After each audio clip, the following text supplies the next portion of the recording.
নিয়োগের ক্ষেত্রে সরকার, বিরোধী দল এবং বিচার বিভাগের প্রতিনিধিদের সমন্বয়ে একটা নিয়োগের কমিটি থাকতে হবে। না হলে বাংলাদেশে গণতান্ত্রিক যে ভারসাম্য ক্ষমতার ক্ষেত্রে সেটা তৈরি হবে না।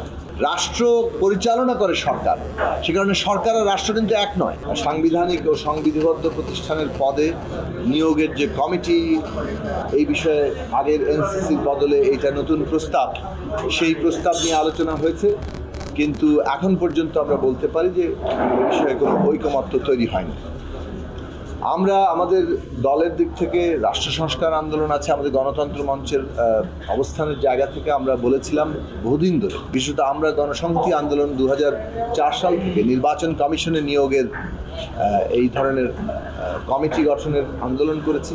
14 সালের পর থেকে সাংবিধানিক এবং সংবিধিবদ্ধ পদগুলোতে নিয়োগের ক্ষেত্রে সরকার, বিরোধী দল এবং বিচার বিভাগের প্রতিনিধিদের সমন্বয়ে একটি কমিটি কিংবা কমিশন এই নিয়োগের অথরিটি হবে। এটা আর প্রধানমন্ত্রী কিংবা নির্বাহী বিভাগের কর্তৃত্বে পুরোপুরি থাকবে না।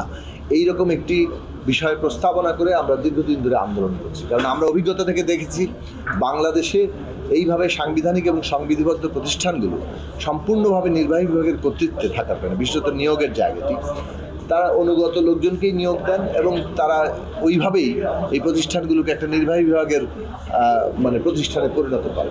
যার ফলে যেটা ধারণা করা ছিল যে নির্বাহী বিভাগের সাথে সাংবিধানিক প্রতিষ্ঠানগুলো কিছুটা চেকস অ্যান্ড ব্যালেন্স রক্ষা করবে, সেইটা আর বাংলাদেশে আমরা কখনোই দেখিনি।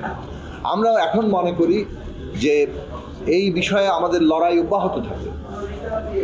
আমরা সাংবিধানিক পদে এবং বিশেষত কয়েকটি সংবিধিবদ্ধ প্রতিষ্ঠানের পদে, যেগুলোকে আমরা সাংবিধানিক প্রতিষ্ঠান হিসেবেই আবার তৈরি করতে পারি, এই সমস্ত পদে নিয়োগের ক্ষেত্রে সরকার, বিরোধী দল এবং বিচার বিভাগের প্রতিনিধিদের সমন্বয়ে একটা নিয়োগের কমিটি থাকতে হবে। না হলে বাংলাদেশে গণতান্ত্রিক যে ভারসাম্য ক্ষমতার ক্ষেত্রে সেটা তৈরি হবে না। আধুনিক রাষ্ট্র ব্যবস্থা মানে কিন্তু রাষ্ট্রের একটা কাজ হচ্ছে জনগোষ্ঠীকে ঐক্যবদ্ধ রাখা, এবং তার মধ্যে নানা দ্বন্দ্ব, পার্থক্য ইত্যাদি থাকে জনগণের মধ্যে। সেইখানে একটা তার মীমাংসা করা, তার মীমাংসা এবং করে ঐক্যবদ্ধ রাখার প্রতিষ্ঠান হচ্ছে রাষ্ট্র। রাষ্ট্র পরিচালনা করে সরকার, সে কারণে সরকার আর রাষ্ট্র কিন্তু এক নয়। সরকার এবং রাষ্ট্রের মধ্যে যে পার্থক্যটা এবং ভারসাম্যটা, সেইটা থাকার জন্যই কিন্তু সরকারের যে কাঠামো, সেই কাঠামোর ন্যূনতম যে জায়গাগুলো, সেগুলোতে এই ভারসাম্যটা রক্ষা করা, তার স্বাধীন এবং তার নিজস্ব আইন এবং এখতিয়ার অনুযায়ী কাজ করার সক্ষমতা, এটা যে কোনো গণতান্ত্রিক ব্যবস্থার জন্য অপরিহার্য ব্যাপার। বাংলাদেশে অভিজ্ঞতার দিক থেকে অন্তত আমরা বলতে পারি, যদি নির্বাচন কমিশন এবং পাবলিক সার্ভিস কমিশন, যেটা পাবলিক সার্ভিস কমিশনের মাধ্যমে পুরো রাষ্ট্রের কর্মকর্তাদের নিয়োগ চলে, এবং এইটা কিভাবে দলীয়কৃত হয়েছে প্রত্যেক সরকারের দ্বারা এটা আমরা দেখেছি। নির্বাচন কমিশন কিভাবে একটা অনুগত প্রতিষ্ঠান হিসেবে কাজ করেছে সেটা আমরা দেখেছি। ফলে আমরা যেটা মনে করি যে একটা তত্ত্বাবধায়ক সরকারের নির্বাচন আমাদের এখানে হবে, সেটা একটা জাতীয় নির্বাচনের ক্ষেত্রে সুরক্ষা, কিন্তু 5 বছর ব্যাপী বাই ইলেকশন সহ স্থানীয় সরকারের নির্বাচন হয়, এবং সেই ক্ষেত্রে নির্বাচন কমিশন যদি স্বাধীন না থাকে, তাহলে আবারও সেই সব নির্বাচনগুলো সবই সরকারি দলের নিয়ন্ত্রণে চলে যায়।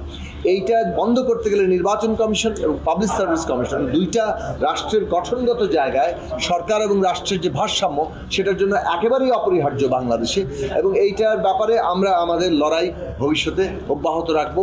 আমরা আশা করি দেশের যারা এটা দ্বিমত করেছেন, বিএনপি সহ বেশ কয়েকটি দল, আমরা তাদের কাছে আহ্বান রাখবো, জনগণের যে বৃহত্তর আকাঙ্ক্ষা, দীর্ঘদিনের যে লড়াইয়ের মধ্য দিয়ে উত্থাপিত দাবি, সেগুলোকে তারা পুনর্বিবেচনা করবেন এবং একটা ন্যূনতম ঐকমত্যের জায়গায় আমরা আসতে পারবো।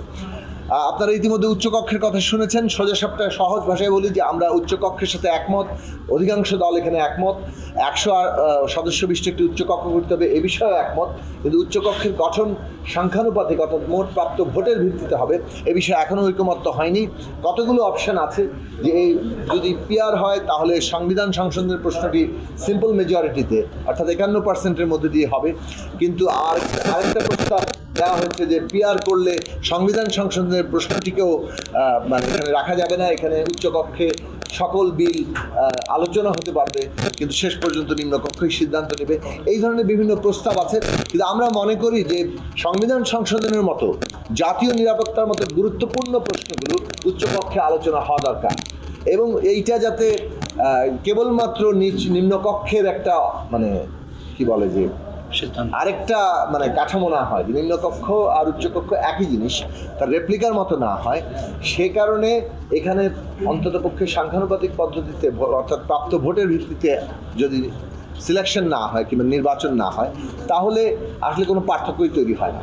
সেই দিক থেকে এই সমস্ত গুরুত্বপূর্ণ প্রশ্ন, বিশেষত সংবিধান সংশোধন, যেটাকে নিয়ে বাংলাদেশের ইতিহাসে অনেক বড় ধরনের রাজনৈতিক বিপর্যয় হয়েছে, বাকশাল থেকে শুরু করে ত্রয়োদশ সংশোধনী বাতিল থেকে শুরু করে অনেকগুলো ঘটনা। সুতরাং সব দিক থেকে আমরা মনে করি যে এইটার ব্যাপারেও আমরা আপিল রেখেছি যে ন্যূনতম ঐক্যমত্যের জায়গায় আসা, কেননা রাষ্ট্রের মূল লক্ষ্যের জায়গা ঠিক করা হয়েছিল এই মানে আন্দোলনে এবং পরবর্তীকালে অভ্যুত্থানে।